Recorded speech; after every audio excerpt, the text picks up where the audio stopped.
Coucou, c'est Emma. J'ai décidé de vous parler aujourd'hui de Mel Gibson, un peu de Braveheart surtout, et un peu de La Passion du Christ aussi, pour vous dire une interrogation pour moi. Je pense que Mel Gibson est ouvertement homophobe. Euh, je n'avais pas jugé ces films de cette façon quand j'étais assez jeune, mais aujourd'hui, avec le recul, avec mon expérience et tout ça, j'ai remarqué quand même qu'il y a beaucoup de passages qui font énormément penser à de l'homophobie dans ces films. Et surtout, des faussetés historiques gigantesques. Alors déjà, avec Braveheart, on va dire que de A à Z, c'est faux historiquement.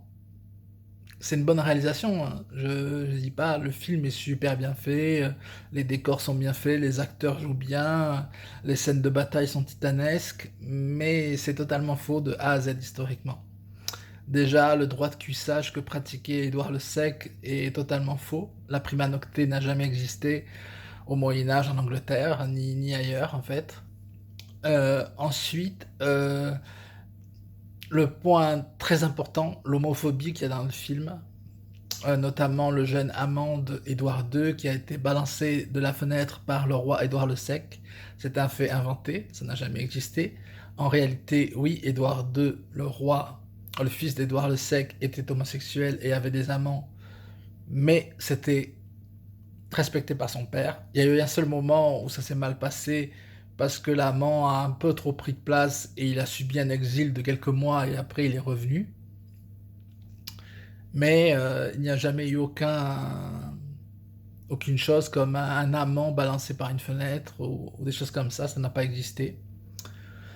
En plus, le personnage d'Edouard est vraiment représenté comme un pleutre, quelqu'un de faible, et la reine, représentée par Sophie Marceau, est représentée comme un personnage lumineux, éclairé et tout ça. Alors que sachant l'histoire, il faut quand même dire que cette reine, déjà n'a pas connu William Wallace, donc elle n'était pas présente au moment de Braveheart, Isabelle, la fille du roi Philippe le Bel, mais elle a épousé le roi Édouard uniquement après la mort de Wallace. Donc elle n'était pas présente en réalité dans les événements. Donc déjà, ça fait encore un gros mensonge historique.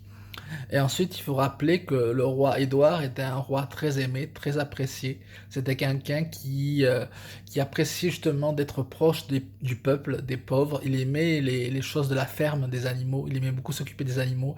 Il avait horreur de la chasse et de la violence sur les animaux. Et il était très populaire auprès des petites gens. Et les nobles le détestaient justement parce qu'il aimait la pratique de la ferme, il aimait le fait de pouvoir s'occuper des animaux, il aimait faire des tranchées dans la terre, il aimait des travaux manuels qui paraissaient très simples pour un roi, pour un prince.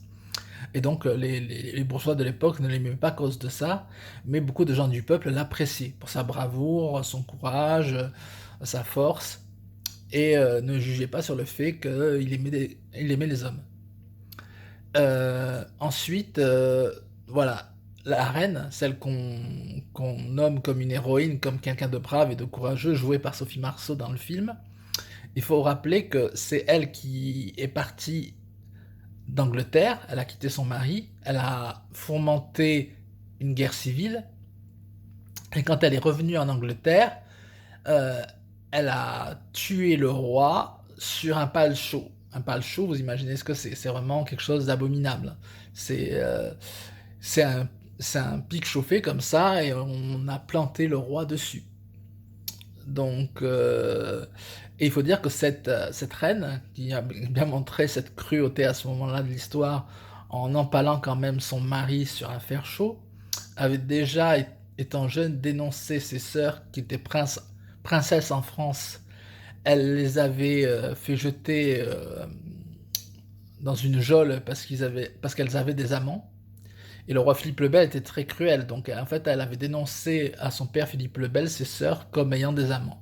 Et du coup le roi Philippe le Bel, un roi cruel très français, d'ailleurs qui a fait brûler les Templiers, c'est Philippe le Bel, c'était un vrai tyran, à la différence d'Édouard qui était plutôt un homme bon et généreux.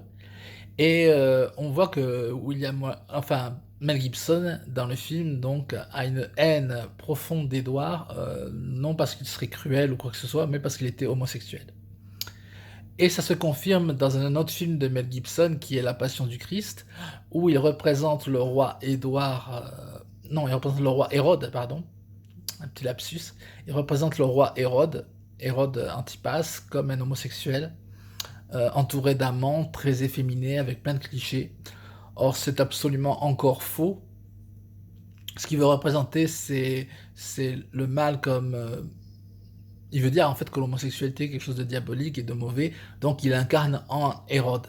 Or, le péché d'Hérode, c'est justement d'avoir voulu épouser la femme de son frère, alors que son frère était encore vivant. C'était le péché qu'il a commis selon la loi de Moïse et qui a fait que Jean-Baptiste ou Jésus le détestait. Et c'était en rien une homosexualité. Donc Hérode n'était pas homosexuel, c'est une pure invention de l'homophobe Mel Gibson. Voilà, j'espère que vous avez aimé ma petite critique et voilà ce que j'en pensais.